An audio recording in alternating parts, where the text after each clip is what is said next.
We're going to continue looking ahead to the classics in the early part of the year. We've had a quick look at the 2,000 Guineas. We'll have a look at the 1,000 now, starting with the last 10 winners of the race. Al Malka most recently for Roger Varian, going back to Legitissimo for David Watchman back in 2015.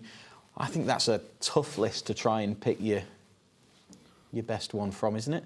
I was a massive Minding fan. I thought she was exceptional. I was still riding at the time, and she was just a brilliant, brilliant filly.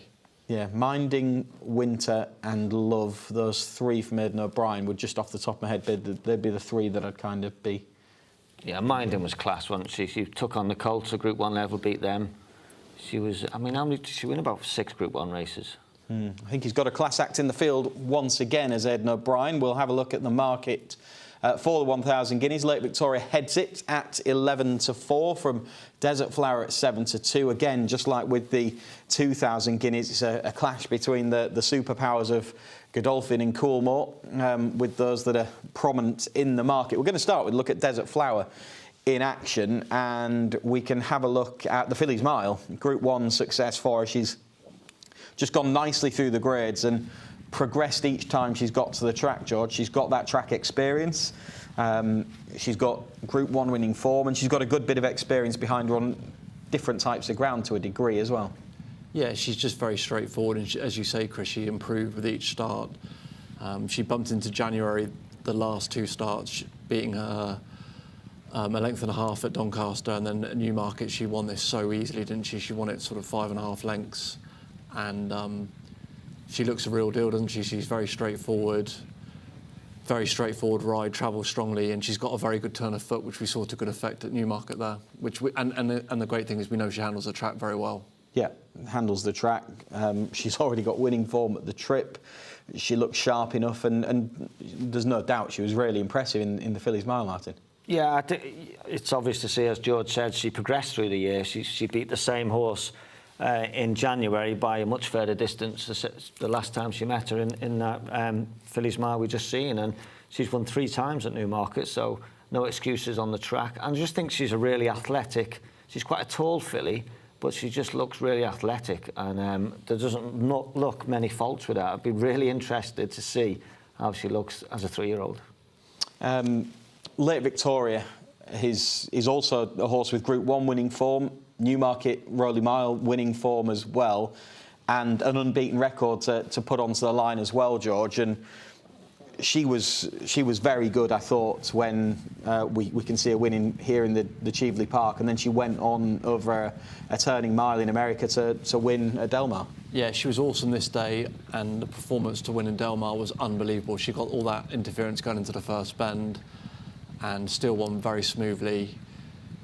I absolutely love her. It's very obvious, but I put up my horse to follow early when we did a preview show the other day for the year. You were up all night thinking of that one. Pardon? You were up all night thinking of that one. No, but she's just very special, isn't she? And I think when she won on this occasion, that interference she got going to that first bend, I was sat with Tom Stanley, and he said she can't win now. And I said going down the back straight, she's come over it. She didn't get lit up. She's got loads of gears.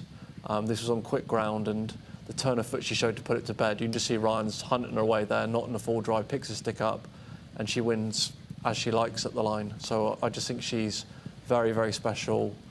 And it was a bold shout by Aidan O'Brien and his owners to roll the dice and go to America, because she's not your standard sort of 2-year-old that they send over there. She was a Group 1 winner already, and I just think she's got a great attitude. She's hardy. She's had plenty of racing, and yeah, I think she's going to be. I'm really looking forward to seeing her next year.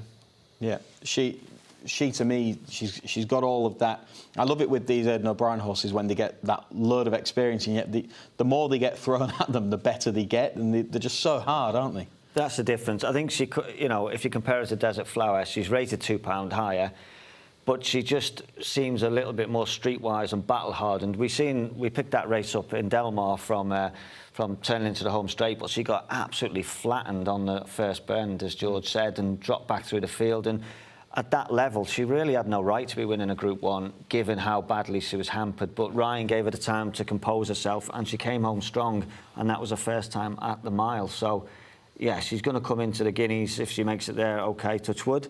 She'll be more battle-hardened having been and ran in the Breeders' Cup, I think. So it's a different story compared to Desert Flower, but she's a big, strong filly, Lake Victoria.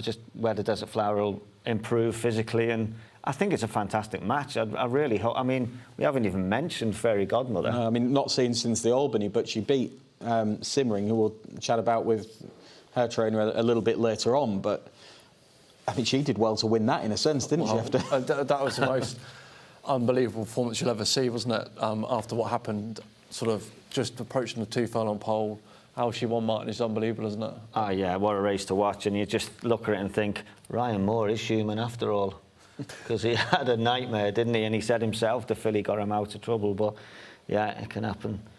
But, yeah, I mean, it's so intriguing. We're looking at races, you know, what are we, early May, we're early January. But it's just, that's what we look forward to on the flat.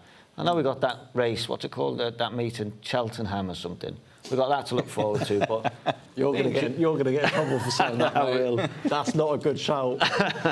Especially if Lydia's watching. Hopefully she won't. Hopefully Ruby's not watching either. But, yes, the Guineas is brilliant. We love it, and can't wait to see these 2-year-olds as 3-year-olds. I mentioned Kevin had emailed in earlier on. I've saved that email for when we're chatting about the Guineas. His question to you both is the Rowley Mile a hard track to ride, first of all, but then...